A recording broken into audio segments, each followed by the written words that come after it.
to your point, I've had people in where we're doing a franchise agreement. I'm like, you cannot tell them you can't tell them how they're going to run their franchise.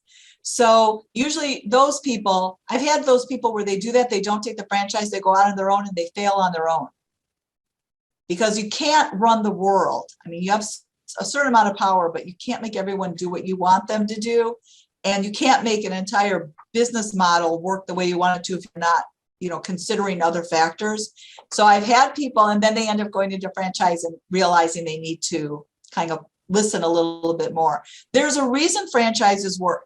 If you want to buy one, there's a reason they're successful and they're able to sell them, because their business model works. If you think you're going to tweak their business model, you're wrong, because then you're messing up. It's like a wheel in a cog. If you stick your finger in there, it's a problem. Indeed it is. You'll mess up everything. If you just pay attention, use your knowledge, and do what you're supposed to do, you'll make money. Yeah. So Elisa, when you were coming out of the end of last year and into the first quarter of this particular year, 2021, were you contacted by any of your independent business clients who were struggling and really didn't know how to keep their business alive? I will say that I had two. That's an interesting question. We had two things that started at the end of last year, and we're inundated, and it's been continuing. It really picked up in February of this year. Small independent business owners that are not going to make it. They have SBA loans. They're not going to make it. An SBA loan follows you to the grave, not being dramatic. But we have a lot of people that are in the process of trying to figure out how to file bankruptcy for the business and or themselves.